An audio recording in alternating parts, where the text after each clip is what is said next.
तो दिसला नाही कोणाला. त्याचं नाव बाप आहे. जीवनात बाप गेला, आपल्या जीवनातली छाया गेली, माय बाप आय गेली, माया गेली. या गालावर हात फिरवणारी लय आहेत. या गालाला स्पर्श झाल्यानंतर जेवणाची भूक भागते. तिचं नाव आई. आई शेजारणीने घातलेला दूध भात आणि आईनं फिरवलेला गालावरनं हात. माय बाप आपल्या जीवनात आई जाऊ नये. तिची जागा कुणाला घेता आली नाही. आई कुणासारखी तर आई सारखीच. समुद्र केवढा तर समुद्र एवढाच आईची जागा. बापू मी आई सारखी आहे म्हणणाऱ्या लय आहेत. जगात आईची जागा कोणी घेतली नाही. तुझ्या बापासारखा आहे म्हणणारा लय आहेत लोक. खरं बापाची जागा कोणी घेतली नाही घेतली.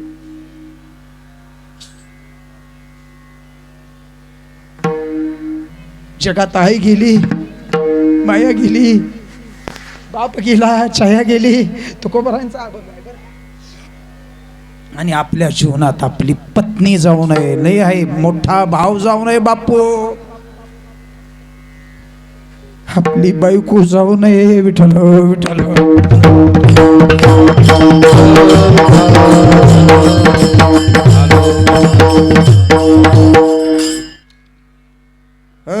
पिंड पदावरी, पिंड पदावरी, पिंड पदावरी, पिंड पदावरी.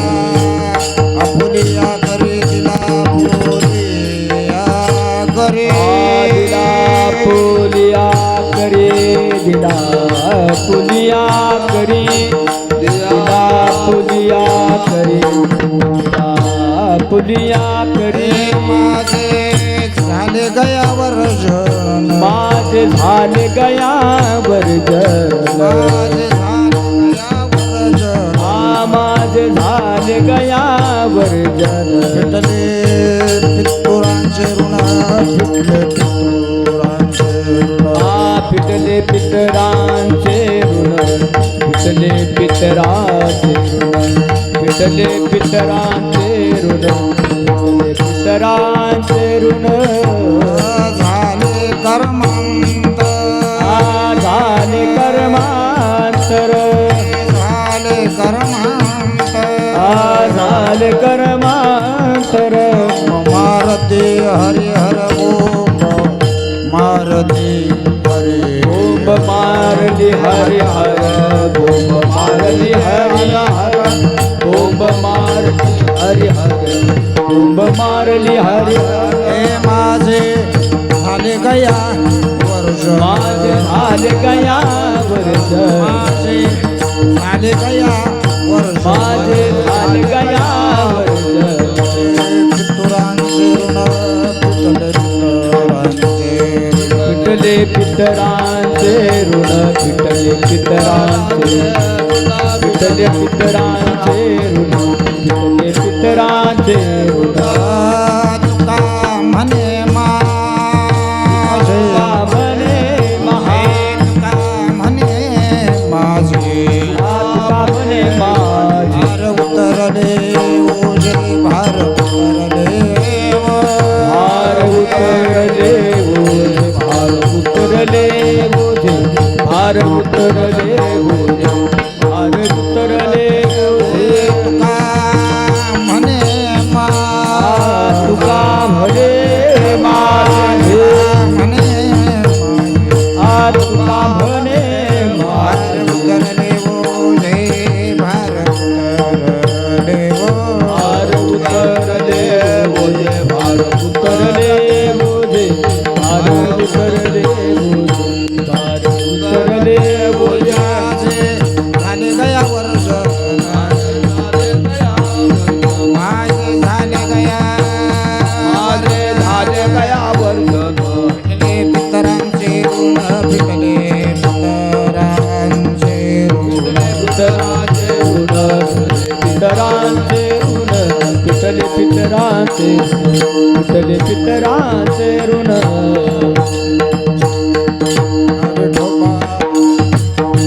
जय जय विठोबार कुमार, जय विठोबार कुमार.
पिंड पदावरी पिंड पदावरी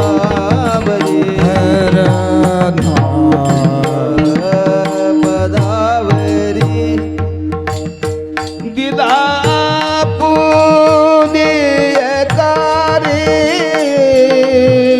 दिदा पुण्यकारी दिला पुण्यकारी दिला पुण्यकारी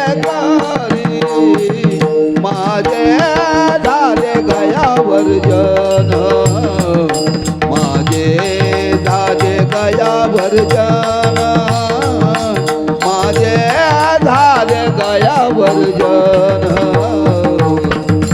माझे झाले गयावर जन.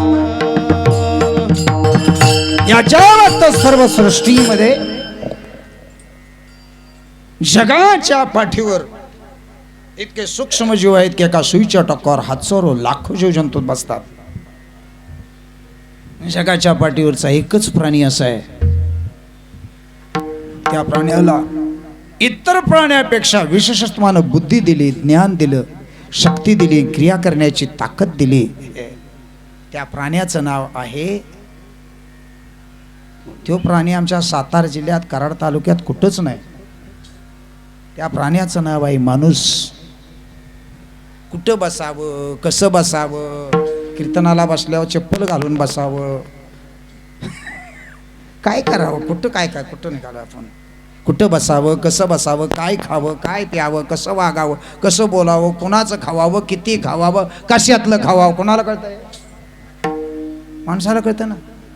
जगाच्या पाठीवरचा श्रेष्ठ प्राणी आज माणूस असताना माणसानंच माणसाकडे बघितलं तर माणसाला माणूस म्हणायची लाज वाटायला लागली. आज बोलून जातो. माणसाची कृती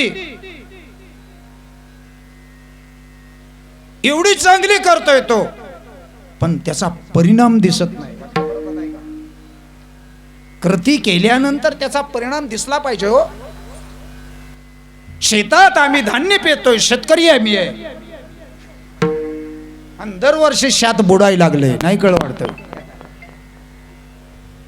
म्हणजे शेत चांगलं नाही का बियाणं चांगलं नाही? बियाणं म्हणतोय, बियाणं नव. हितवाय जोगावते, तितवाय जोगावते, काय कशात बियाण्यात फरक आहे का मातीत? एवढं तरी शेतकऱ्याला नाही शास्त्र कळत, एवढं तरी कळतंय. म्हणून जीवनाची वाटचाल करत असताना कृती चांगली करतोय आणि प्रत्येक गोष्ट उलटीच होते बा. आणि असं झालं रे झालं की एक समाजाला सवय लागली, दुःख तयार झालं रे झालं की कोणाच्या ना कोणाच्या तरी माथ्यावर. ज्या महात्म्याने शिकवलं, वक्ते बाबाने शिकवलं, जोग महाराज वारकरी शिक्षण संस्थेतल्या माझ्या शिक्षकाने शिकवलं. गालबोट लागलच, मला येत नाही काय तसं, मी महाराजच नाही, दिसतोय महाराजासारखा नाही ना, महाराजच नाही तर एक सेवक आहे मायबा. कृती करत असताना त्या कृतीला पायबंद आहे मायबा. जरा बोलून जातो, शंकेचं निरसन करून जातो. ज्या कुळात आपला जन्म झालाय त्या कुळाच्या रक्षणाची जबाबदारी गेलेल्या पूर्वीच्या पितरांची असते. वाक्य परत आहे का? पुढचं बोलतो आणि जातो मी पुढं. त्या पितरांची असते, ती पितर त्यांना काहीच न दिल्यामुळे ह्या विज्ञान युगातली लोक म्हणतात पितरण फितरण काय. ये इकडे तुला सांगतो, मी 14 देशात संस्कृतीचा केलाच, तत्ववेत्यांचा अभ्यास केलाय आणि 5 ते 6 धर्माचा अभ्यास केलाय. त्या धर्मात आहे, मी जागतिक स्तरावर बोलतोय, कुठल्याही धर्मातला माणूस असू दे, जन्माचा आणि मृत्यूपर्यंतचा संबंध काय, जन्माचा संबंध काय आणि मेलेला. आपण उच्च शिक्षित आहे, स्वीकारत असताना बापदाद्याने करतात, लोक करतात, शेजारचे करतात म्हणून स्वीकारायचं नाही. आम्ही वारकरी आहोत, वारकऱ्यांना डोळस असायला हवं बापू. ते पितर रक्षण करतात, पण पितराला काहीच देत नसल्यामुळं वॉचमॅनला पगारच नाही. हो, कशाला कंपनीचं रक्षण करतोय तो, म्हणून बाकीच्याचं फावतं नाही कळवत. ज्या कंपनीला वॉचमॅन नाही त्या कंपनीत कुणीकडं चोर शिरेल बरं का, चोरानो आपलं चोर हे कळणार नाही आपणाला नाही कळणार. म्हणून जीवनाची वाटचाल करत असताना पितरांचा संबंध मी इतर देशाच्या ब्रह्मदेशामध्ये बौद्ध धर्माचे काय उच्च कोटीचे महात्मे आहेत. आम्ही जेव्हा कोरोनाच्या काळामध्ये 8 जण एकत्र आलो, भारताच्या बाहेरचे 14 जण आणि भारतातले आम्ही 1.5 वर्ष कोरोनावर अभ्यास केला. नाही काय असतंय माहिती आहे का, आम्ही नुसता कोरोना को कोरोना को को को रोना रोना रोना रोना रोडा रडायलाच लागले. रोना म्हणजे रडणे का रडतात त्याचं नाव कोरोना. काय कळलं तुम्हाला, नाही कळायचा शब्द. का रडतात बापू, रडण्याला काहीतरी कारण असतंय मायबाप. आणि म्हणून जीवनाची वाटचाल करत असताना ज्या शरीरानं वाटचाल करायची त्या शरीराकडे कधीतरी माणसानं पाहावं. शब्द परत आता ऐका, कीर्तन जरी क्लिष्ट असेल तर तुम्हाला समजण्यासारखं आहे. मी आता तुम्हाला असं विचारतो, साधं सोपं याच्यात काय अवघड नाही, मोठा अभ्यास नाही काही नाही. मी तुम्हाला आता असं विचारतो, मी तिथं 5 खालून अभंगाची सुरुवात करणार आहे. बाळा खालून अभंगाची सुरुवात करायची का, ऋण सांगतो तेवढे नंतर मग बाकीचं काय. मला सांगा ना, हे शरीर दिसतंय, हे शरीर माझं तुम्हाला दिसतंय ना, काय दिसतंय ना. मग हे शरीर आलं कुठनं, गवळ्याच्या वाडीत नाही.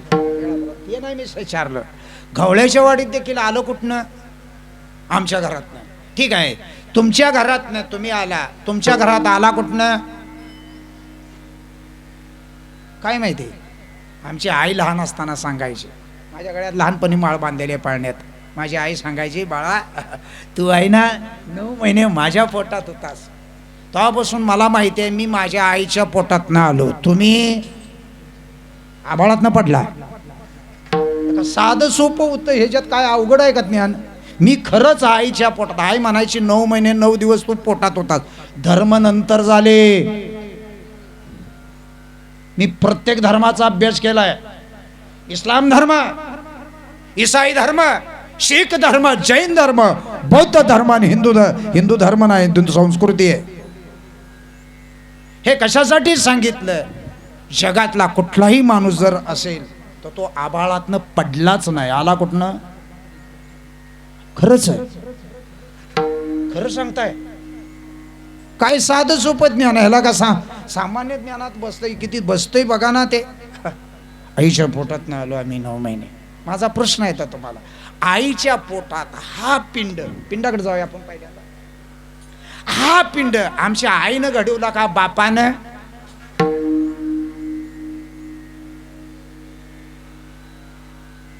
लय मोठं ज्ञान विचारित नाही तुम्हाला. हा पिंड आईच्या पोटात आईनं घडवला का बापानं. अगा एवढं तरी कळू द्या की आईनं. ठीक आहे, आईनं घडवला. मग ज्या बाईला मूल होत नाही ती का असे बनवित नाही मूल, आई घडवते ना. मग ज्या आईला मूल होत नाही ती का घडवत नाही. आणि आईनंच घडवला असता तर माझे सगळे भाऊ गोरे आहेत आणि मी एकटाच काळा आहे, मला काळं बनवलंच नसतं. बघा ना, आईनं घडवलं नाही. झाली पिंडाची रचना, ठाऊक नव्हते गात्यात बघू नका. हे कलगीतोऱ्यातलं आहे, काय कळलं, ठाऊक नव्हते दोघा. पिंड कुठं तयार झाला, पिंड आईनं केला नाही बापानं. मग कोणतरी करणार असल्याशिवाय. ज्या ती कार्य दिसतंय, कार्य दिसतंय त्या अर्थी करता नाही. वाक्य परत आता ऐका, विज्ञान युगात वावरतोय. कार्य दिसतंय त्या अर्थी कार्य करणारा करता आहे. त्याच्या दिसत नसेल पण आहे. पिंड नाही आमच्या आईनं घडवला ना बापानं घडवला. हा पिंड ऐकायचा आहे तुम्हाला. मगाशी सरांनी मला प्रश्न विचारला होता, हे विज्ञान प्रगत झालंय. अरे विज्ञान कशाचं प्रगत झालंय.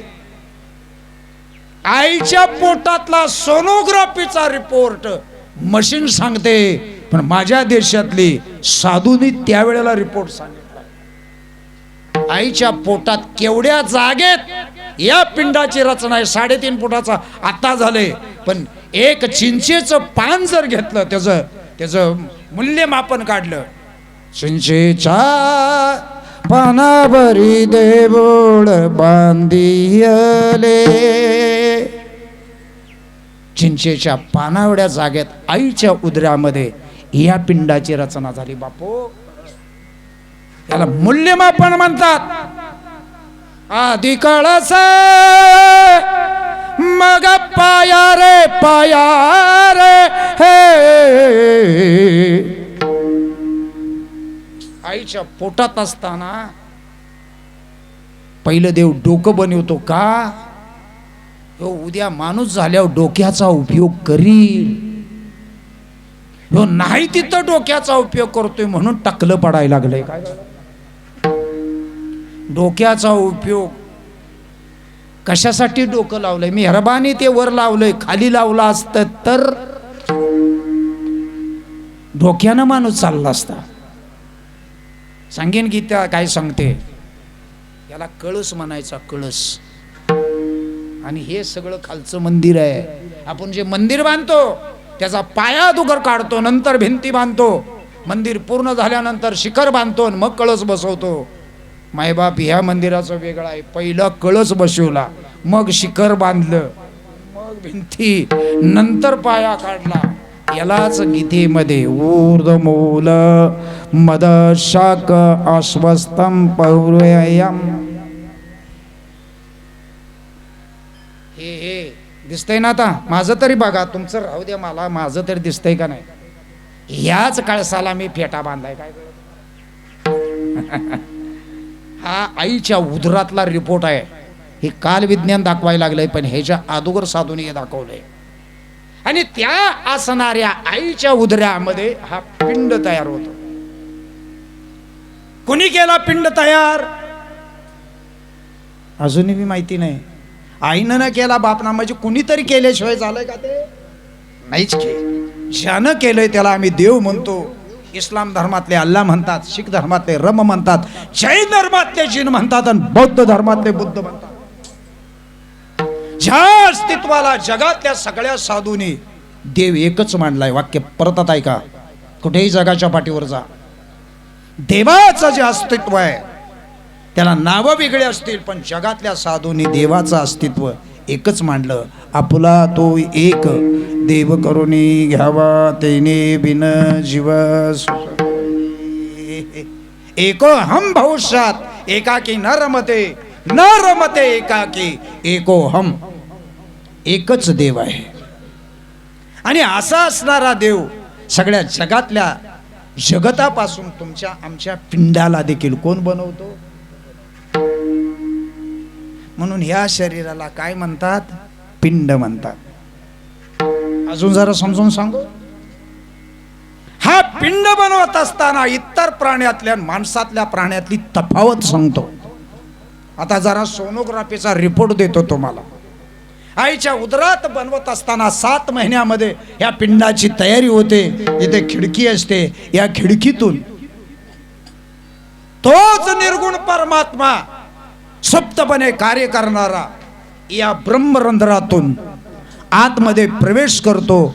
आणि या उपाधीमध्ये तो आल्यामुळं, निर्गुण परमात्म्याचं प्रतिबिंब याच्यात आल्यामुळं ह्याला जीव अशी उपाधी आहे.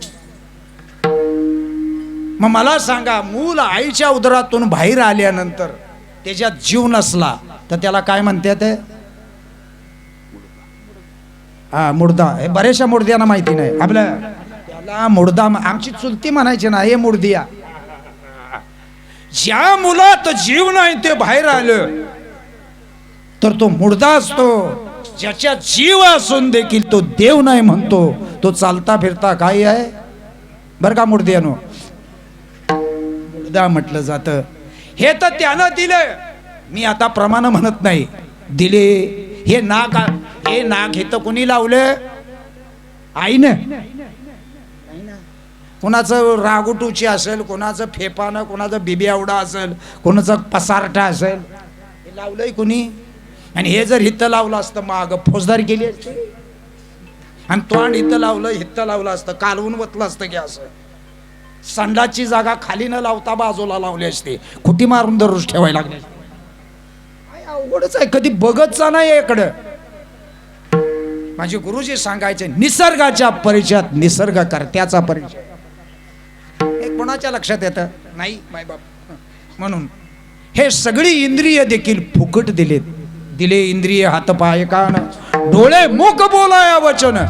हे कशासाठी दिले? जेने तो जोडशी नारायण नाशी जीवपन भवरो. 7व्या महिन्यामध्ये या ब्रह्मरंध्रातून तो आतमध्ये जातो, ही खिडकी बंद होते. हा जीव कुणी दिला आम्हाला? भावकीतल्या लोकांनी. जीव कुणी दिला? जेने हा जीव दिला दान, हा जीव दिला दान, दयाचे करील चिंतन. हा जगजीवन नारायण, नारायण. हे गायन गुण दयाच, गायन गुण दयाचे, गुण दयाचे, गायन गुण दयाचे. विश्वाच्या पाठीवर या शरीरावर पहिला ऋण असल त्याचं नाव आहे देव. तुम्ही असं समजायचं नाही फुकट शरीर दिलंय, फुकट. काय घेतलंय आमच्या बापाकडं, काय घेतलंय आमच्या आईकडं? नाही ना घेतलं. काय फुकट दिलंय, फोकट्यानं कर्तव्य फुकट दिलेलं, फुकट दिलेलं शरीर. या शरीराची उत्पत्ती बी तोच करतो आणि सांभाळायचं काम तोच करतो. त्याला तुम्ही काय म्हणायचं आहे ते म्हणा, देव म्हणा, अल्ला म्हणा, काय म्हणा, आणि काय. सकळ जीवाचा करीतो सांभाळ, तुझं मोकलेले आयुष्य नाही. सगळ्या जीवाचं सांभाळायचं कार्य करतो. कोरोनात आम्ही वाचलो का नाही? सांभाळ केलाय, आणि ज्यांचा सांभाळ केला नाही ना ते गेले. सखळ जीवाचा करीतो सांभाळ. मला आता तुम्हाला असं विचार, सांभाळण्याकरता त्यानं, अरे मी शेतकऱ्याचा मुलगा आहे, एक बीज टाकायचं आणि त्याला कणीस आणायचं. एका बीजाच्या पाठीमागं किती धान्य तयार होत आहे? एका बीजा केला नास तुकोबराय म्हणतात, मग भोगेले कणीस. इतकं दाणं जे मक्क येत्या त्या, ते काय आमचा आजोबावरनं शेंडा धरून ओढतोय वर त्याचा. कधी कधी विचार केलाय का तुम्ही?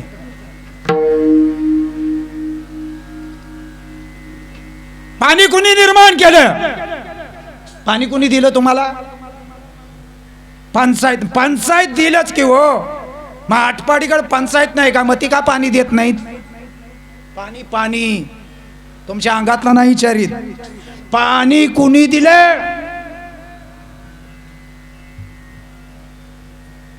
पाणी नसू दे की तेवढं. तुम्ही असं समजायचं नाही. पाणी ज्यानं दिलंय त्यानं काय घेतलंय आपल्याकडं? हवा कोणी निर्माण केले? कुणाची आहे हवा?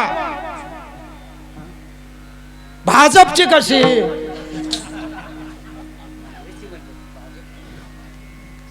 हवा कुणा? या नाकाव जर मीटर बसवला असता, बिल भरता आला असतं, फुकटची हवा घेतोय, फुकटची गावात. असा कोरोनाच्या टायमाला नुसती पिन मारली, कैकांची हवा गेली. तो महाराज असू दे ना, तो काय आबाळात न पडला शिवाय महाराज असलाच म्हणून. कोणी असू दे, अशी टाचणी मारली की ते निघून. पहिला ऋण या शरीरावर आहे, त्याचं नाव देव आहे. काही देतोय आम्ही त्याला? सांगा ना. जरासं बोलून जातो पटकन. देवाचं ऋण आहे. दुसरं ऋण आहे शस्त्राचं. शास्त्र असं म्हणतं, व्यवहारात ज्याने मला जन्म दिलाय, एक स्त्री आणि पुरुष आहे. ज्याने हा जन्म दिलाय ती स्त्री या व्यवहारातल्या जीवाची आई बनते मायबाप, आणि दोघांची जबाबदारी ज्याच्या डोक्यावर असते त्याचं नाव बाप आहे मायबाप. अलीकडे सांगावं लागते, विज्ञान युगात वागवणाऱ्या लोकांना सांगावं लागते, हे शरीर दुसरं ऋण आहे, त्या ऋणाचं नाव आहे आई बाप्पाचं ऋण. आणि आईबाप ज्याच्या पोटाला आलेत अशा 3 पिढ्या पाठीमागच्या, त्याला त्रिपिंडी म्हणतात. त्यांचंच नाव आहे पूर्वजांचं पितर. पितृ पितृ खरा शब्द पितृ, पण आम्ही म्हणतो पितर. आजोबा नसता, पंजोबा नसता, आजा झाला असता वे, आणि आजाच नसता तर तुझा बाप झाला असता, आणि तुझा बापच नसता तर तू झाला असतास. काय विज्ञान युगात वावरतोय आपण, उच्च शिक्षित आहे. मी अंधश्रद्धेला खत पाणी घाला असं सांगणार नाही. 14 देशाच्या संस्कृतीचा अभ्यास करत असताना इतर धर्मातल्या सुद्धा लोकांना हे मानावं लागलं. तुम्ही असं समजायचं नाही, त्याला म्हणण्याची वेगळी वार्ता आहे. आज सांगत नाही, माझा वेळ फार अपूर्ण आहे. दुसरं ऋण आहे व्यवहारातल्या असणारे आई बापाचं. त्याच्यानंतर उपऋण आलं, उपऋण, त्याचं नाव आहे शिक्षक. जगाच्या पाठीवर अर्भकाचे साठी पंते हाती धरली पाटी, तैसे हे संत जगी क्रिया करून दावी ती अंगी. उपऋण आहे शिक्षकांचं. आणि खरं जीवनातलं हित काय आहे, त्यांच्या उपकार करण्याकरता या विश्वाच्या पाठीवर संसाराव माती ओढून आकमंद आयुष्य, पूर्ण आयुष्य समाजाचं जगाचं कल्याण व्हावं हीच धारणा ज्याच्याकडे असते त्याचं नाव आहे जगाच्या कल्याणा संतांच्या विभो, जगाच्या कल्याणा संतांच्या विभूती, जगाच्या कल्याणा संतांच्या विभूती, जगाच्या कल्याणा संतांच्या विभूती. कष्ट देते परोपकार, परोपकार देह कष्ट देते परोपकार, देह कष्ट देते परोपकार, देह कष्ट देते परोपकार. कुठल्याही धर्मातले असू देत, साधू आहेत ना ते, बस त्या साधूच जगावर ऋण आहे मॅडम.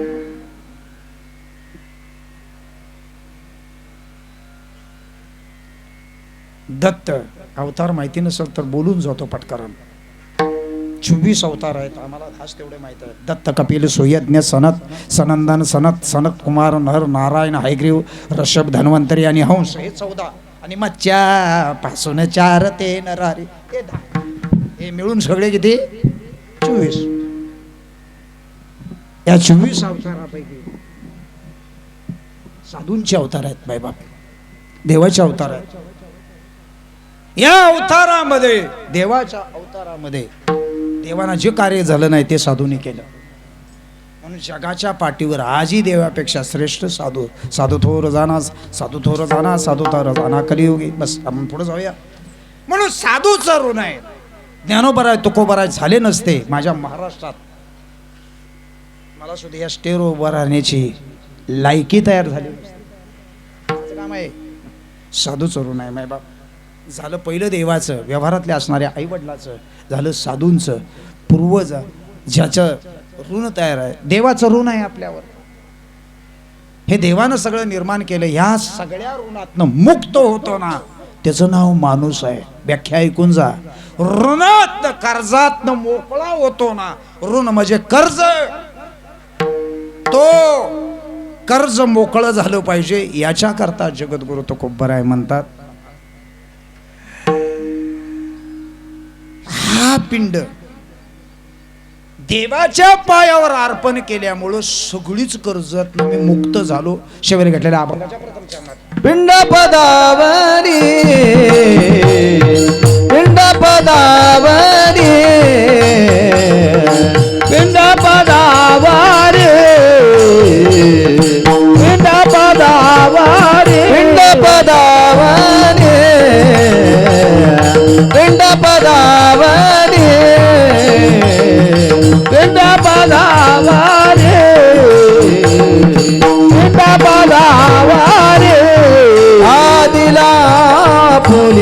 घरी दिला आपुले घरी दिला आपुले घरी माझे झाले गयावर जल माझे झाले गयावर जल दिला आपुले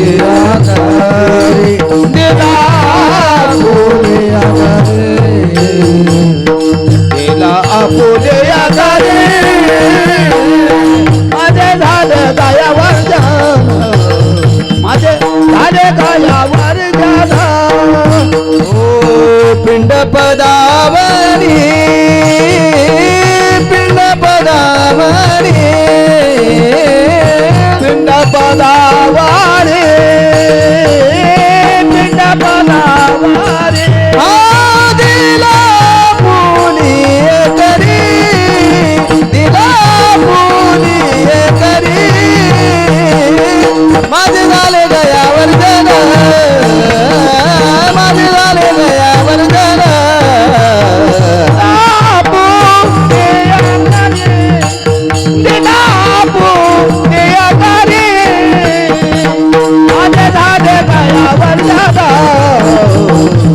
माझे झाले गयावर जल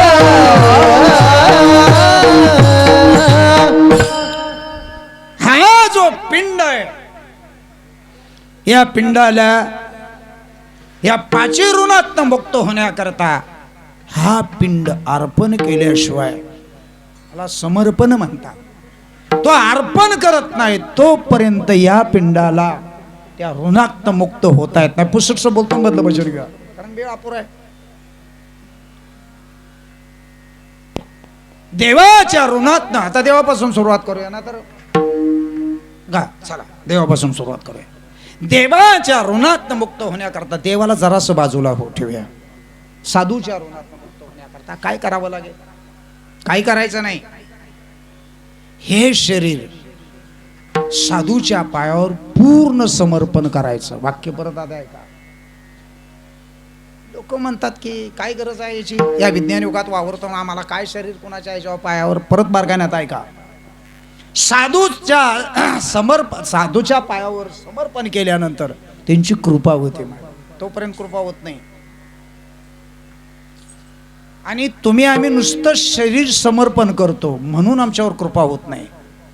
काया वाचा मने सर्वस्व उदार महापरोक महादेव विठ्ठलाचा वारी. या तिन्ही गोष्टी समर्पणाच्या आहेत. आणि ती समर्पण झालं रे झालं. साधूची कृपा बापू झाली. देवाला कृपा करावीच लागते. जेणे हा गोपाळ आता शास्त्रालाही कृपा करावी लागते. मग साधूच्या ऋणातनं मुक्त कसं व्हायचं? तर हे समर्पण साधूच्या पायावर करायचं. तुम्ही म्हणाल मी गुणी आहे अवगुणी आहे काय तसं गुणदोष याती न विचारे या सगळ्या गोष्टी बघून घ्या. साधूच्या पायावर समर्पण केल्यामुळं त्यांची कृपा होते. मायबाप देवाला कृपा करावी लागते. साधू शास्त्राला कृपा करावी लागते. आणि म्हणून समर्पण गरजेचं आहे. समर्पणच साधूचं समर्पण झालं. आता जाऊया जरासं पुढं. पितरांच्या ऋणातनं मुक्त होण्याकरता कुणाला समर्पण करायचं? शब्द परत ऐका. पितराच्या ऋणात मुक्त होण्याकरता समर्पण करणं गरजेचं आहे. काढलेल्या आई बापाला आई बाप मानत नाही तो. ते पाठीमागच्या पूर्वजांचं कोण समर्पण करील? आजी काय का ना पंजोबाचं नाव माहिती ना, आजोबाचं नाव माहिती ना. आबाळात पडला का आपण? 3 पिढ्यापर्यंत आपल्या पंजोबाच्या ऋणातनं 3 पिढ्या आई वडील आजाचे पंजापंजी मागचं डिलीट होतं. ह्या ऋणातनं मुक्त होण्याकरता आम्ही कधी प्रयत्न केलाय? नाही. प्रयत्न काय नाही.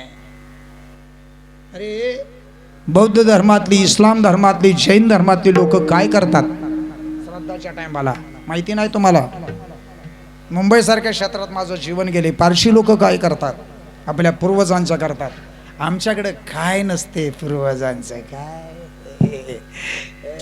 कधी कधी करायची पूर्वजांची पूजा नाही माहिती समाजाला. कधी करता पूजा? अरे मी या समाजातला आहे. पूर्वजांची पूजा करण्याकरता आपल्या पूर्वजांची पूजा. नैवेद्य कधी न्यायचा? निघलो मातीच्या टायमाला. कोण म्हणला मातीच्या टायमाला? नैवेद्य जो आहे ना, ऐका, मृत्यू झाल्यानंतर प्रत्येक महिन्याला त्या ऋणातनं मुक्त होण्याकरता मासिक श्राद्ध करावं, योग्य वाट मोकळी होण्याकरिता. ते झाल्यानंतर वार्षिक श्राद्ध करावं. ते झाल्यानंतर जे आहे ना, महालयामध्ये 15 दिवस आपल्या पूर्वजांची पितरांची पूजा करावा. आणि काल एक सण झाला, त्या सणाला पितराची पूजा असते. कुठला सण आहे तो? काय करता पितराच्या नावानं? अजूनही माहिती नाही. नंतर शास्त्र शकळू. वडील माझ्या गळ्यात, आमच्या भावांना कोणाला माहिती नाही, कारण कोणाच्या गळ्यात माळच नव्हती. देव पुजला मीच. भाव निवांत होत तात्याच्या गळ्यात माळ, तेच पुजायचं. गेलं पिऊन काय काय गेलं, कोणाचं काय काय झालं, नंतर रोग झाला सांगेन तुम्हाला. मला नाही लाज वाटत सांगायला. पूर्वी घरात टाक असायचे, त्या टाकाची पूजा करायची असते. कुठला धर्म आलाय, त्या कुठला आलाय संप्रदाय, त्यानं सांगितलं द्याव बी टाक आणि टाक बी टाक. गावाचं नाव सांगत नाही, तर पलीकडं गाव आहे, नाव नाही सांगत, गावाचं नाव सांगतो. त्या मास्तरानं लेख केला उद्योग, मलाच विचारायला आला आता. टाकलं टाक नदीत. या पोरगा अक्षरानात मेलं आणि या अपंग आहे, त्याचा गुकाडीत बसलाय. आता तुम्हाला काय वाटतंय? असं समजू नका. जन काय हे काय एक ध्यानात ठेवा. विज्ञान युगात वावरतोय आपण. जे स्वीकारायचं ते श्रद्धेनं स्वीकारावं. मायबाप काय वेगळं लागत नाही. माझे वडील खांद्यावर घ्यायचे. अजून सांगतो पूर्वजांची पूजा, आज आलायच विषय तर सांगतो. वडील खांद्यावर घ्यायचे, गंध ओळायचा आणि त्या तुडीला टिकल्या लावायच्या. तुमच्याकडे लावते ते कुठलं? या टिकल्यासनी माहिती आहे टिकल्या कुठं लावायच्या. घरात ज्यांच्या टाक नाहीत ना, त्यांनी त्या तुळीवर टिकल्या लावून पूर्वजाची पूजा करायची. वडील म्हणायचे हे आमच्या आज्याचं, हे आमच्या पंजाचं, हे आमच्या आईन वडिलाचं, हे आमचा भाऊ. एकच टिकलीला गेला तो अजून भाऊचा आहे काय. ही मला काय कळायचं, नंतर अभ्यास केल्यावर कळालं. कळलं ना आता. म्हणून पूर्वजांची पूजा करत असताना अक्षय तृतीयेला क्षय करता येतं, नाहीस करता येतं. त्यांचं ऋण आहे ना, नाहीस करता येतं, त्याचं नाव आहे अक्षय. जाऊ दे, आपणाला त्याच्यावर बोलायचं नाही, कोण सांगत नाही, जाऊ दे. म्हणून पूर्वजाची पूजा कशावर करायची? स्लॅबला टिकले लावायच्या. स्लॅबला. अरे जाताना मृत्यू झाल्यानंतर 13 दिवस मृत्यू झालेला माणूस आपल्या घराच्या तुळईवर वावरतो, म्हणून तुळईवर पूजा करायची असं गरुड पुराण सांगतंय. कोणाला माहिती आहे? आता तुळ्या खाल्या मोडून स्लॅबची घरं आली. काय कळलं? तुळ्यावर थांबतो बरं का. आता दुसरी पूर्वजांची पितरांची पूजा सांगतो. विठ्ठल विठ्ठल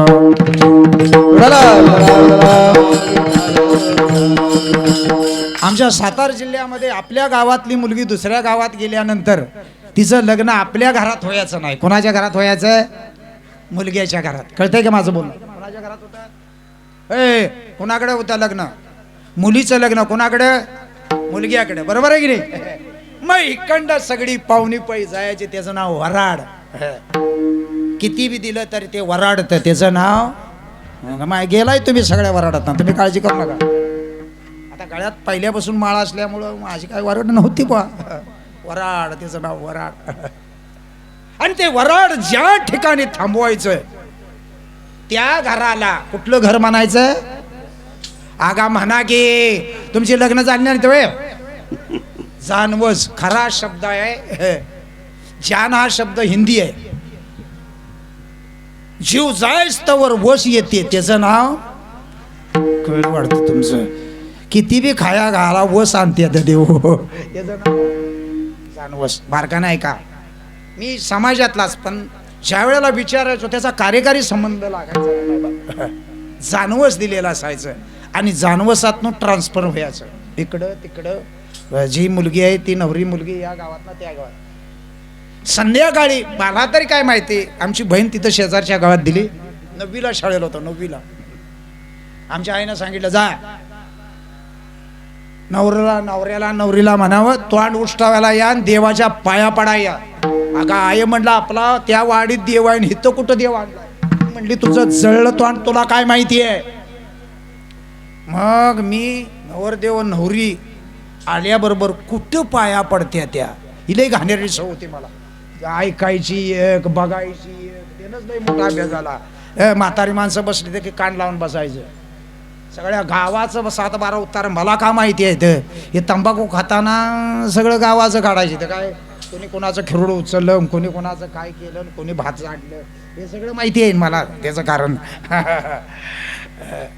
त्या बरोबर मुला नवरदेवाबरोबर आलो आणि एक दिवळी होती. दिवळी कळते का? दिवळी काय त्याच्या आल्या दिवा काढलं तरी दिवळी कळत. दिवळी दिवळी खिडकी दिवळी. आता कसं असतं त्याचं नाव दिवळी का? त्या दिवळीत दिवा ठेव. पहिल्या आमच्या टायमाला चिमण्या होत्या, चिमण्या राखेलच्या. अलीकडच्या चिमण्यांना कुठं माहिती आहे चिमण्या, त्याला दिवा म्हणायची. तर त्या दिवा ज्या खोलगडात ठेवलेला असायचा तिथला तो प्रकाश बाहेर जाऊ द्यायचा नाही, तिथं तो प्रकाश आवळायचा. त्याचं नाव दिवा आवळी. आणि त्या दिवळीत पूर्वीची लोक, तुम्हालाही माहिती आहे, ऐकून जाच, मुलगी ज्या वेळेला दिली जाते त्यावेळेला बस्ता बांधायला जातात. खरा शब्द बस्ताच आहे बरं का. ते बांधल्यानंतर नवरीकडचा बी नवऱ्याकडचा कंबरनं खाली बसतो. त्याचं नाव मधलेच बारीतली काढा तुझ्या लेका. आता काय आहे माहितीये का, तुझ्या घरचा घाई का ते, त्याचं नाव बस. ज्याला बसवत येतं लग्न करणाऱ्या मुलीकडं छाबी आणि मुलाकडच्या लोकांनाही खाली बसवत येतं, त्याचं नाव कळलं वाटतं. आस्ता आस्ता कळलं. हे काय कळत नाही का? बस्ता बांधताना हे ती म्हातारी आहे, त्या म्हातारीला काय पाहिजे? म्हातारीला जे लुगडं घ्यायचं त्याला कसलं काय म्हणायचं? आज चीर. त्याच्या चिर म्हणजे वस्त्र आणि आज म्हणजे आजी. आजीला नवीन वस्त्र घ्या. ह्यासनी घ्यायला घावत नाही हो, दाळकांड लावून असते. मग त्या पाहुण्याच्या ह्याच्यात ह्यो बसवायचं कुणाला, आणि काय घ्यायचा? आज चीर. आज चीर घेतला की त्याला लगेच नेसायला द्यायची नाही. त्या असणाऱ्या जानवसामध्ये दिवळी असाय, त्या दिवळीत ते ठेवायचा आज चीर. आणि मग पाहुणं विचारायचे तुम्हाला किती नारळ लागतात? ते म्हणायचे 6. नाही कळ वाटत. पुजलेत का कोणी? बघितलंय का कोणी? कशाला बघताय? तुमचं तोंड आहे तिकडं. कवा पाठ संध्याकाळची देते त्यानं खातोय जातोय. म्हणाल आमच्याकडचं सांगतोय पाठ पाठ. लय लोकांनी पाठ लावले तिथं. एकाची पाठ सळली नाही ना, हे पाठ खाऊनच ती पाठ आहे. तर त्याचं कारण असं आहे, ज्या कुळातली मुलगी ज्या कुळात द्यायची त्या पूर्वजांचा आशीर्वाद जर मिळाला नाही तर त्याची वंशवृद्धी होत नाही. म्हणून 6 नारळ, आई वडील, आजीचे 2 आणि पंजापंजीचे 2, याला पितृपूजन म्हणायचं. विठ्ठल विठ्ठल.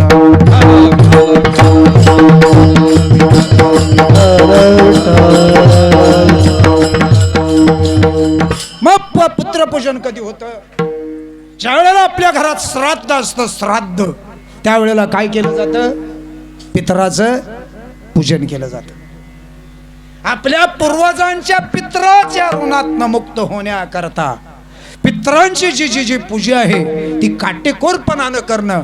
आणि त्यांना अमावस्याच्या वेळेला, अमावस्याच्या दिवशी चंद्राचं अमृत मिळत नाही. त्या दिवशी अमावस्या दिवशी चंद्र नसतो. येती अशीच नाही माहिती असलं तर ज्ञानेश्वरीच्या 41 श्लोकापासून 47 श्लोकापर्यंत तुम्हाला हे कळेल की पतंती पित्र, आपल्या पितरांचं पतन झालं रे झालं की ते कुळाला त्रास देतात. त्याचं नाव पितृबाधा. विठ्ठल विठ्ठल.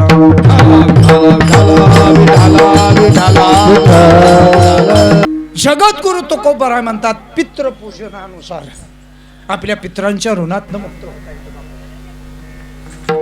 ब्रह्मयज्ञ, ब्रह्मयज्ञ या शब्दाचा अर्थ आहे की सद्गुरूकडून अनुग्रह घेऊन त्या नामाचा अंगीकार केला की इतर गोष्टीच्या सगळ्या निघून जातात. कुठले कुठले यज्ञ मी सांगितलं? ब्रह्मयज्ञ, एक पितृयज्ञ, एक साधूचा यज्ञ, एक उपयज्ञ जो आहे ते आईवडिलांचा यज्ञ आणि एक देवाचा यज्ञ. या पाचही तसं तीनच मांडलेत. तीन यज्ञातून मुक्त होण्याकरता हे शरीर जगद्गुरु तुकोबराय म्हणे. हे सगळी माझ्या अंगावर ऋण होतच, पण मराठवाड्यातल्या लोकांनी हे ऋणलय झाल्यामुळं, कर्जलय झाल्यामुळं माणसानं ह्या पिंडाला सपिवलं. शब्द परत आता आहे का? या पिंडाला काय केलं? सपिवलं. या पिंडाला सपवायचं नाही बापू. ऋण जर असेल तर एक काम करावं. जसं श्रीमंताच्या गरीबाच्या पोरीनं श्रीमंता संग लग्न केलं रे केलं की तिचं दारिद्र्य मिटलं बा. माझा विषय कळतोय का?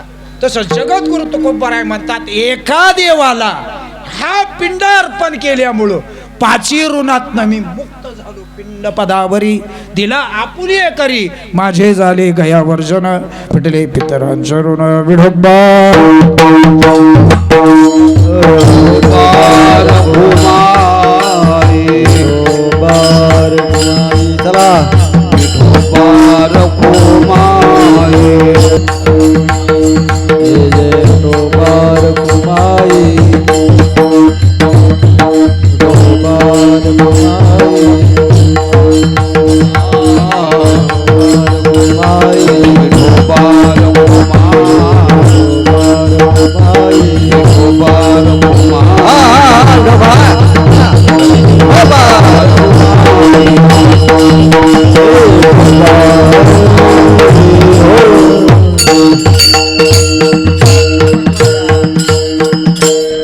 एका आत्मसमर्पणामध्ये बाकीची सगळी ऋण मुक्त होतात.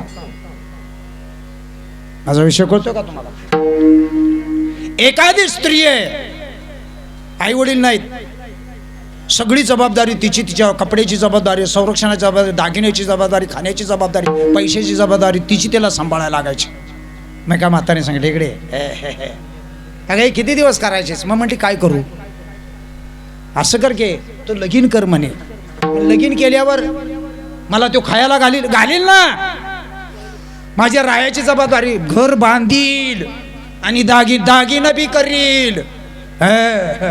हे जसं जबाबदारी सगळ्या जात्यात लग्न केल्यानंतर. याचाच अर्थ असा की एक स्त्री एका पुरुषाच्या पुढं आत्मसमर्पण केल्यानंतर सगळी जबाबदारी त्याच्यावर जाते. तसं हे शरीर सद्गुरूंनी ज्या गोष्टी सांगितल्यानंतर हे शरीर देवाला अर्पण केलं रे केलं की सगळ्या जबाबदाऱ्या कुणावर गेल्या? देवा. माझे झाले गयावर्जन, पिटले पितरांचे ऋण. माझ्या पितरांचं ऋण मोकळं झालं. का? ज्याच्या ऋणात आहे ना ते शरीरच मी दुसऱ्याला दिलं. आता ऋण राहिलंच कुठं? हे शरीर विकलं. माझा विषय कळतोय का? विकलं म्हणण्यापेक्षा समर्पण केलं, आणि समर्पण केल्यामुळं आता त्याच्याकडे येऊन चालत नाही. काय कळलं तुम्हाला? त्याच्यावर जबाबदारी जाते, सगळीच जबाबदारी. तशी त्याच्यावर जबाबदारी आहे हे कोणालाच माहिती नाही, पण त्याच्यावर सगळी जबाबदारी जाते. याचा शास्त्रीय कारण असं आहे, त्याचं नाव आहे गोपीभाव. हे समर्पण केलं रे केलं, माझे झाले गया. आता गायला जाऊन मला पिंडदान करायची गरज नाही, नुसतं पुस्तकच बोलतो ज्ञानोबरांचं भजन, विठ्ठला विठ्ठला.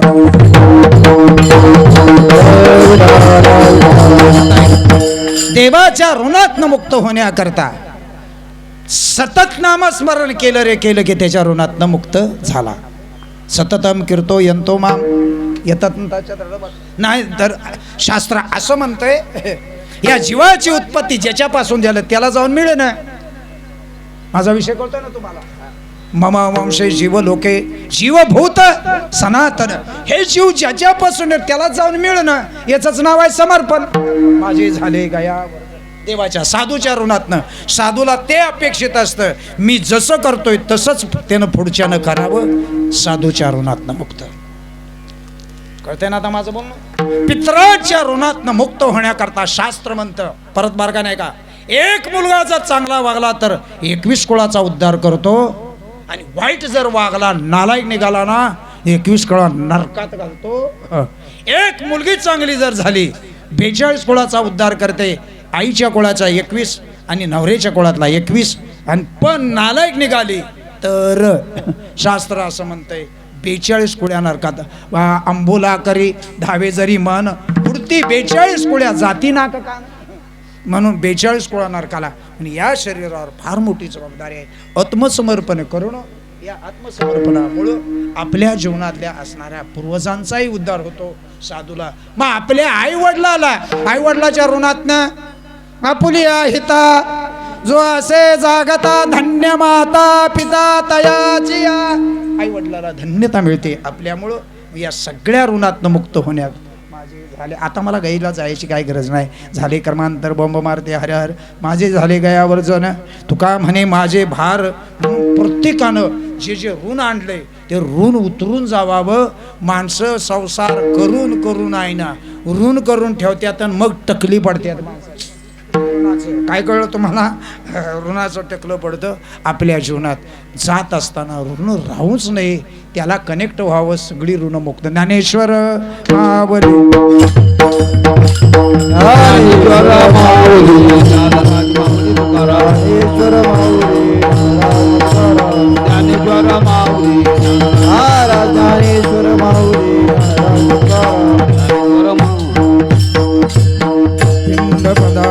दिला फुलिया करी माझे झाले गया वर्जन फिटले पितरांचे ऋण.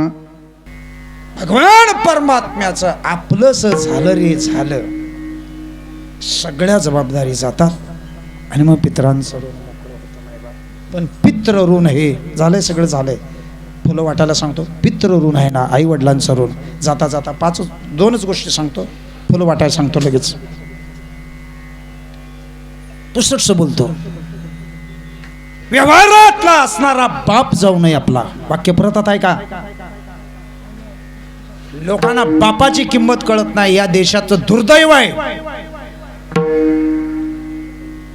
इतर देशात ते सोडून द्या की माझ्या देशामध्ये आईला आणि बापाला वृद्धाश्रमात घालवत असतील तर ह्या उच्च शिकलेल्या माकडांना देव कळणं अजून लय लांब आहे. ऐकून जाच,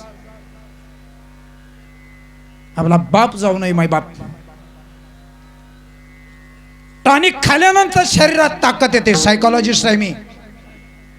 आपला बाप ज्या वेळेला पाठवून हात फिरवतो ना, जगात नसणारी ताकद या शरीरात येते. एवढा स्पर्श पाठीचा एवढा मोठा आहे. माय बाप, बाप गेला छाया गेली, छाया.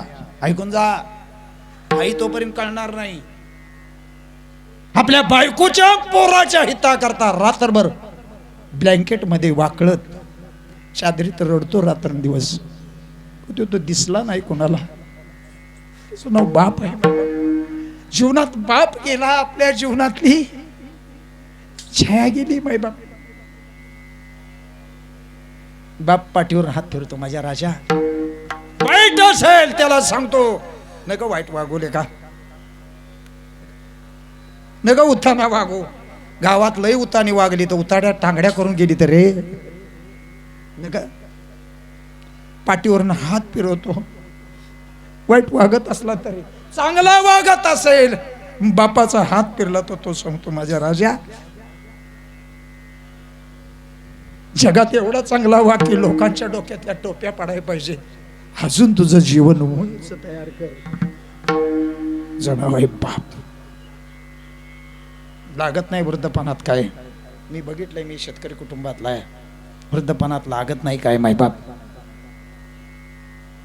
आय गेली माया गेली. या गालावून हात फिरवणारी लय आहेत. एक सलून मध्ये फिरवतो आणि दुसरे कामावून आला की बायको फिरवते. आला माझा राजा कामावून, पगार देतो ना बापू. या गालाला स्पर्श झाल्यानंतर जेवणाची भूक भागते. तिचं नाव आई. आई शेजारणीने घातलेला दूध भात आणि आईनं फिरवलेला गालावरनं हात. माय बाप, आपल्या जीवनात आई जाऊ नये. तिची जागा कोणाला घेता आली नाही.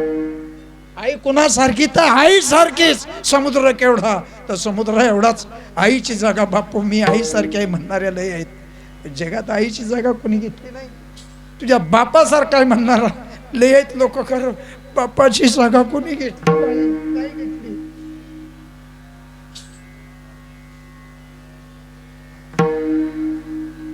न काय देता घेता या शरीरावर देह ठेवपर्यंत प्रेम करते. तिचं नाव आई आहे मॅडम.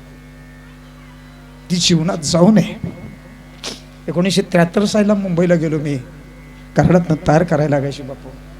मी आजारी पडलेलो. माझ्या आईला गावाला कळायचं. तिनं तारीख लिहून ठेवली होती. आईला गावाला आल्यावर विचारलं आई तुला कसं का माहिती मी या तारखेला आजारी पडलो होतो. आईनं माझ्या एकच शब्द सांगितला मी तुझी आई आहे. आई तिथं आजारी पडल्यानंतर माझ्या डाव्या स्थानाला खाज उठली की समजायचं माझ्या पोरावर संकट आलं. त्याला वायरलेस म्हणायचं. जोपर्यंत आई आहे तोपर्यंत कळणार नाही. जगात आई गेली, माया गेली, बाप गेला, छाया गेली, तुकोबरांचा अभंग आहे बरं. आणि आपल्या जीवनात आपली पत्नी जाऊ नये. लय आहे मोठा भाव जाऊ नये बापू. आपली बायको जाऊ नये. विठ्ठल विठ्ठल.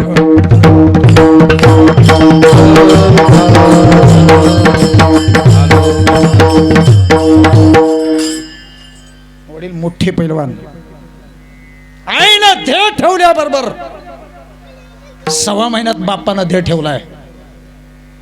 अरे तुझी बायकून तुम्ही काय मला पोसणार आहे. पैलवान असताना देखील माझी पैलवानकी ना शाबूत जिनं ठेवली. सगळे दोष पोटात घालून घेतले. ती माझी बायको आहे. ती गेल्यानंतर आता मला कोण राहिलं नाही. 6 महिन्यात बापानं ध्येय ठेवलाय. बायको जाऊ नये. ऐकायचंय तुम्हाला. आपली बायको जाऊ नये. कुठल्या सोनान कोणाचं काय घेऊन बसलाय. धोत्रात व्हायला लागल्यानंतर कोण धुईत नाही बाबा आबा. कोण धुईत नाही. म्हातारी म्हणते मी येलं मलाच धुया लागतंय तर ती पायानं धुईल. बायको गेली. आधार गेला बाय बाप. म्हणून मालक जाऊ नये. म्हातारी पाठीमागे 2च तुकाराम. फुलं द्या. तुकाराम तुकाराम तुकाराम तुकाराम तुकाराम तुकाराम तुकाराम. 2 शब्द. ज्याचा बाप गेलाय ना आई मागाय त्याच्या पोरासनी माझी विनंती आहे. नाही लागत वर्तपणात काय. बाप गेलाय आई पाठी मागाय. मरेपर्यंत म्हातारीच्या मुखातनं हे शब्द निघाला नाही पाहिजे की माझा नवरा असता तर माझ्यावर ही वेळ आली. कळते का. आणि एखाद्याची बायको गेली असेल आणि बाप पाठी मागा असेल त्याच्या पोरासने सोनासने माझी विनंती आहे मरेपर्यंत म्हाताऱ्याच्या मुखातनं हा शब्द आला नाही पाहिजे. बायको असती तर माझ्यावर ही वेळ आली. विषय कळतोय तुम्हाला. म्हणून एकच जीवनात हे जीवन पोरकं होतं. त्याच वेळेला जगात देवानं नातीच केली नसती ना पशुवत जीवन झालं असतं. पशुवत. ती माझी मुक्ताबाई म्हणते एकच तंतू नाना कपडे चोळी आणि लुगडे ब्रह्मदिशे उघडे. नातेवाईक आपल्या आहेत. मावशी असावी, बहीण असावी, काका असावा, मामा असावा. म्हणजे आपलं लुटून ते सगळं घेऊन जातील. बापू नातीच कळाली नाही. मी बऱ्याच देशाच्या संस्कृतीचा सायकॉलॉजिस्ट आहे. मी नाही नातं करणार. एकच नातं सांगतो. ज्यानं हे सगळं केलंय त्याच्या सगळं नातं जोडवण्याकरता पवित्र तुळशीची माळ गळ्यात असावी. आळंदी पंढरपूरची वारी करावी. सतशास्त्र संवहन करावं. साधूच्या संगतीत राहावं. आपलं जीवन परिपूर्ण होईल. हे शरीर देवाला अर्पण करणं, तुळशीची माळ घालणं याचंच नाव आहे आत्मसमर्पण. माझे झाले गयावर्जन फिटले पितरांचे विठ्ठल जय. पुंडलिका वरदे हरी विठ्ठल श्री ज्ञानदेव तुकाराम. इथं गाताय वारकऱ्याने इथं टाकायचं. बाकीचे तिथं टाकतील. झालं का. डोळं जागा एकदम शांत. एकदम शांत. नामस्मरण करा. मायबाप आवडल तो देव डोळ्या पुढं आणा. ईश्वर स्मरण करा.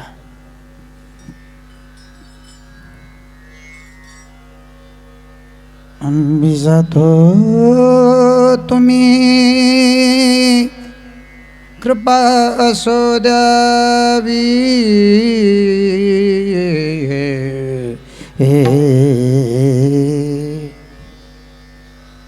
आम्ही जातो तुम्ही कृपा असो द्यावी. आता आम्ही निघालो. मागच्यानी खेळीमेळीनं राहा. वाड वेळ झाला उभा पांडुरंग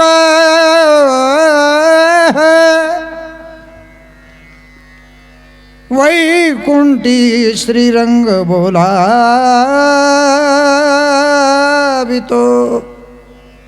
अंतकाळी विठो आम्हाशी पावला पावला कुडी सहित झाला गुप्त तुका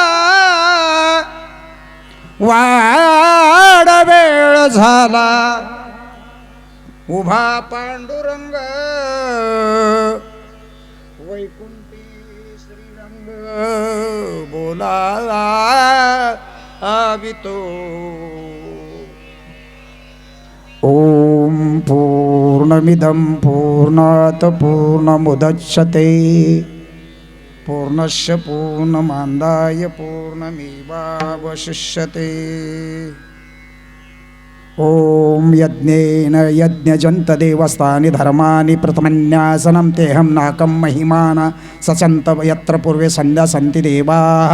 ओम राजादाय प्रसय्यसायने समो वयं श्रवणाय कुर्महे समे कामाय मह्यं कामेश्वरी श्रवणो ददातु. वैराज्यं परमेष्ठ्यं राज्यं महाराजाधिपतिमयं कुबेराय श्रवणाय महाराजाय नमः. ओम स्वास्ति साम्राज्यं भोज्यं स्वराज्यं वैराज्यं परमेष्ठ्यं राज्यं महाराजाधिपतिमयं समस्त पर्यायीशात सार्वभौम आयुष अंतर्परार्धा पृथ्वे समुद्रताय कळाति तदप्येष श्लोको विगीता मरुताः परिविष्टिकारो मरुतस्य वसनग्रहे अविश्वश काम विश्व सद्विदेवाः. ओम सर्वे मयि सुखिनः सन्तु सर्वे सन्तु निरामयाः सर्वे भद्राणि पश्यन्तु मा कश्चित् दुःखम् अवाप्नुयात्. पार्वती पते विठ्ठल जय जय विठ्ठल जय जय विठ्ठल. आहा बोलिले पुरे देवा पुरे करा क्षमा अपराध महाराज तुम्ही आहा नाही विचारिला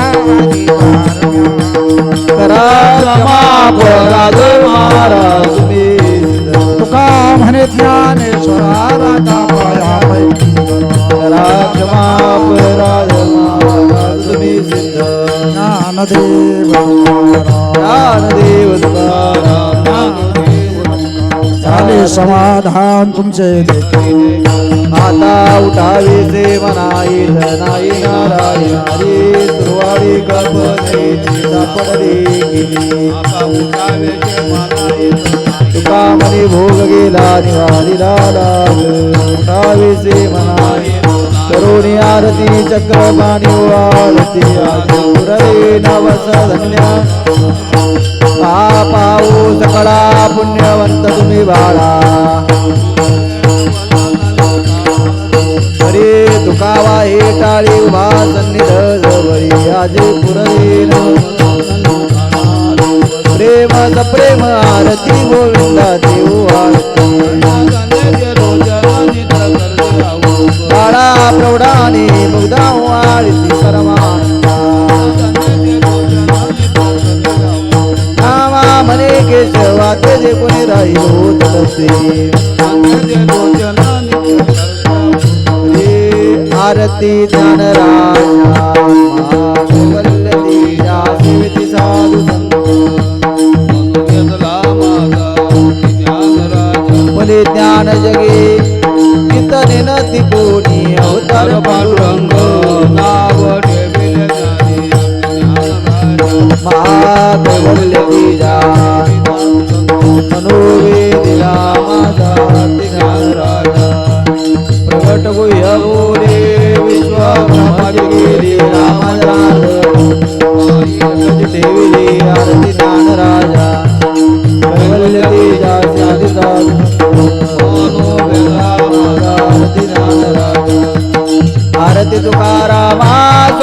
सद्गुरु धामा सच्चिदानंद मूर्ती पाय दाखवे आम्हा हरी राघवे सागरात जानवी तुळशी तुकोबाजी अभंगर क्षुरी हरी तुकाराम स्वामी सद्गुरु रामादास मूर्ती पाय दाखवे आम्हा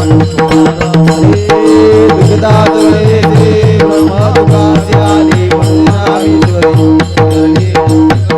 आरती तुकारामा स्वामी सद्गुरु रामा सच्चिदानंद मूर्ती दाखवी आम्हा आरती तुकारामा कालीन लोटांग प्रेमे आलिंगनानंदी पूजन माविवाळी मया विठ्ठल रुक्माई ठोबार हे जीवावी माझ्या जन्मजन्मी तुझा दास पंढरीचा वारकरी संत संग सर्व काळ कंड प्रेमाचा सुकाळ चंद्रभागे स्नान तुका मागे हेची दान मागणे की तुझ प्रती आहे देशील तरी पाही पांडुरंगाया संतासी श्रीची मजदी आणि तुझे काही नमक देवा तुका म्हणे आता उदार तू होय ज्ञानदेव तुकाराम ज्ञानदेव तुकाराम ज्ञानदेव तुकाराम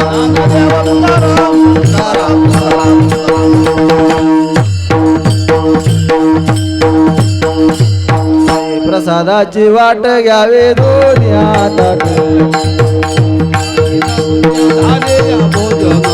झालो एक सुमा तुम्हाडूनिया देवा ताईला तुमचे धागे आवडी सिद्ध करून राहिलो निवांत घेवो मी ताईला तुमचे धागे आभो तुकाराम तुकाराम अतिशय लोकप्रिय असणारं व्यक्तिमत्व. वहिनींच्या जाण्याच्या अगोदर एक फार मोठ्या थोर महात्म्यांचा सहवास या कुटुंबात लाभला होता. वैकुंठवासी भडंगे महाराज मुक्कामी होते. त्याच्यामुळे त्यांचं जाणं नक्की भगवंताच्या चरणाजवळ आहे. याचं कारण त्यांनी केलेल्या भगवंताचे श्रद्धा, भगवंताचं प्रेम आणि येणाऱ्या वारकरी वैष्णवांची सेवा. कारण भडंगे महाराजांच्या सारखे महात्मे इथे येऊन मुक्काम करत होते म्हणजे काही साधी गोष्ट नाही. एवढी सेवा त्यांनी भगवंताचरणी समर्पित केलेली आहे. नक्की त्यांना तात्याने आज सुंदर सेवा केली, सद्गती मिळेल अशा आमच्या सर्व वैष्णवांच्या वतीनं भगवंताचरणी प्रार्थना. खऱ्या अर्थानं भावपूर्ण श्रद्धांजली हा विषय येत नाही, श्रद्धांजली अज्ञानासाठी, पण ज्यांनी वारकऱ्यांची सेवा केलेली आहे, हरिदासाची सेवा केलेली आहे, भगवंतच त्यांची श्रद्धांजली वाहत असतो. त्याच्यामुळे त्यांना सद्गती मिळावी अशी भगवंताचरणी प्रार्थना. रामकृष्ण हरी. आज माझ्या आईच्या तृतीय पुण्यस्मरणानिमित्त आपण खूप मोठ्या संख्येनं या कुटुंबाच्या आमच्या प्रेमापोटी आज या ठिकाणी उपस्थित आहात. खरं तर आभार मानणं हे परक्याचे मानाचे असतात. तुमचे आभार मानायला मी उभा नाही, पण तुमच्या ऋणात नक्कीच राहायला आम्हाला आवडेल. तुमच्याविषयी कृतज्ञता व्यक्त करणं हे तितकंच महत्त्वाचं आहे. कारण नातेवाईक आहेत, पण त्याचबरोबर वारकरी संप्रदायातील खूप काही आदरणीय व्यक्तिमत्व या ठिकाणी उपस्थित आहेत. त्यांच्याही प्रति कृतज्ञता व्यक्त करणं आमचं परम कर्तव्य ठरतं. सर्वप्रथम ज्यांना बोलता बोलता आपण सहज बोलून गेलो की तात्या तुम्हाला तृतीय पुण्यस्मरणानिमित्त कीर्तन करायचं आहे, मध्ये डायरी बघतो, बाकीचं काय असतं, असं काय गोष्टी न करता लागली ज्यांनी होकार दिला आणि सांगताना सांगितलं की फक्त मी कीर्तनच करणार नाही, तर त्या दिवशीचा जो विधी आहे तोही विधी मीच करणार, असं एक आमच्या कुटुंबावरती आमच्यावरती प्रेम करणारं वारकरी संप्रदायातील एक ज्येष्ठ व्यक्तिमत्व आमच्या विनंतीला मान देऊन या ठिकाणी तात्या उपस्थित राहिले. त्याबद्दल आमच्या कुटुंबाच्या वतीनं त्यांचा या ठिकाणी एक श्रीफळ देऊन शाल श्रीफळ देऊन त्यांचा या ठिकाणी एक सन्मान करण्यात येतो आहे. त्याने त्याचा स्वीकार करावा. पुंडलिक वरदारी विठ्ठल श्री ज्ञानदेव तुकाराम पंढरीनाथ भगवान की जय. त्यातील एक ज्येष्ठ व्यक्तिमत्व कोपर्डेचे आदरणीय भाऊ, त्यांचं या ठिकाणी आमच्या कुटुंबाच्या वतीनं सन्मान होतो आहे. त्यांनी त्याचा स्वीकार करावा.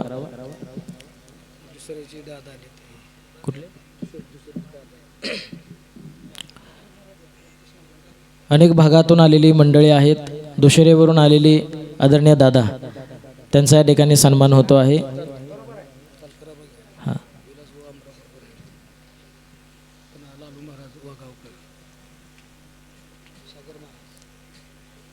त्याचबरोबर भजन क्षेत्रामध्ये ज्यांचं एक उत्तुंग नाव आहे ते हरिभक्तीपरायण भजनरत्न रामभाऊ आबा पालकर यांचा या ठिकाणी सन्मान होतो आहे.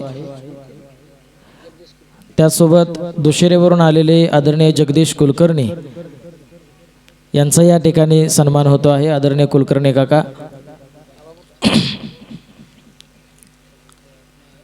या कीर्तनामध्ये म्हणजे माझ्याही कीर्तनामध्ये जिथं माझं कीर्तन असेल त्याही ठिकाणी जे चोपदारकीची भूमिका बजावतात असे आदरणीय आमचे चौदार महाराज जयवंत महाराज वेद पाठक त्यांचा या ठिकाणी सन्मान होतो आहे. या कीर्तनामध्ये ज्यांनी विणेकरी ही भूमिका पार पडली ते विणेकरी काकांना सुद्धा या ठिकाणी श्रीफळ देण्यात येतो आहे. त्याने त्याचा स्वीकार करावा. या या या पप्पू महाराज रेटरे बुद्रुक विणेकरी यांचा या ठिकाणी सन्मान होतो आहे. आमचे गुरुबंधू सागर महाराज शेवाळे सवादेकर यांना या ठिकाणी श्रीफळ देऊन त्यांचा सन्मान करण्यात येतो आहे. या या हां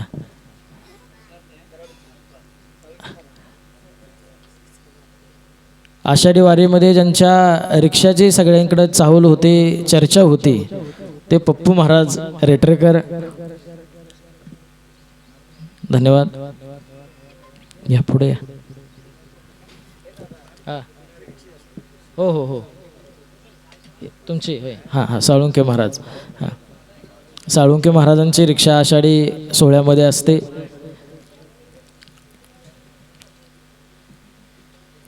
तसेच वाघावरून आलेले आदरणीय काका यांना या ठिकाणी श्रीफळ देण्यात येतो आहे. त्याने त्याचा स्वीकार करावा. या काका या.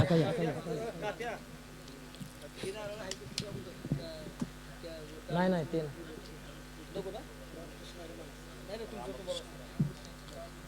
विलास महाराज अमरापूरकर यांना या ठिकाणी श्रीफळ देण्यात येतो आहे. त्याने त्याचा स्वीकार करावा.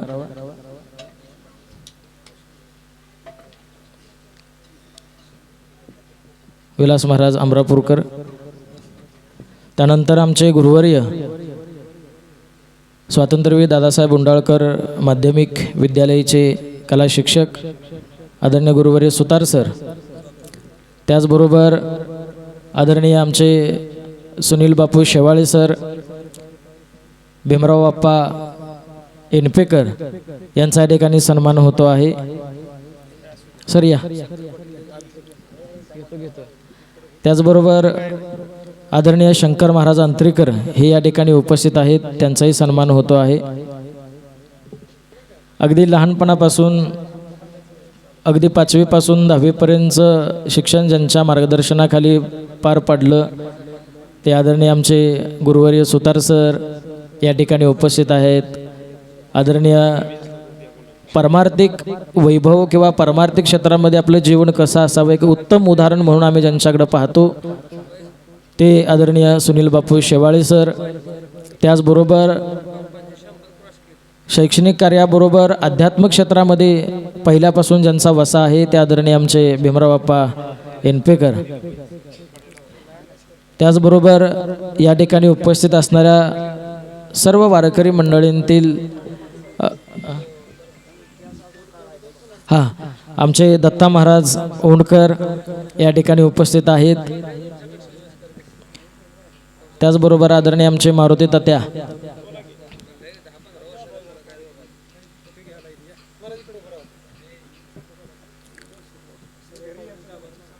आणि या तृतीय पुण्यस्मरणाच्या निमित्तानं उपस्थित असणारे सर्व आमचे नातलग पाहुणेपाई मंडळी, आप्तेष्ट मित्रमंडळी या ठिकाणी उपस्थित आहेत. सर्वांचं शब्दसुमनाने मनपूर्वक हार्दिक या ठिकाणी आभार व्यक्त करतो. तुमच्या ऋणात राहणं या ठिकाणी मी ऋणात राहणं पसंत करतो. आपण आपला वेळात वेळ काढून या ठिकाणी उपस्थित आहात. चुकून कुणाचा नामोल्लेख राहिला असेल तर माफी असावी. शुभम महाराज भागावकर या ठिकाणी उपस्थित आहेत. त्यांचंही शब्दसुमनाने मनपूर्वक हार्दिक आभार. हां आणि सगळ्यात महत्त्वाची गोष्ट ज्यांचं कीर्तन झालं आणि ते कीर्तन पुन्हा आपणाला ज्यांच्या माध्यमातून ऐकायला मिळणार आहे असं एक देवाच्या गाभाऱ्यात एक सुप्रसिद्ध यूट्यूब चॅनलचे मालक यांना या ठिकाणी माऊलीचा प्रसाद म्हणून श्रीफळ देण्यात येतो आहे, त्यांचा स्वीकार करावा की आज त्यांच्यामुळं पुन्हा हा कार्यक्रम आम्हाला पाहता येणार आहे, तुम्हाला पाहता येणार आहे.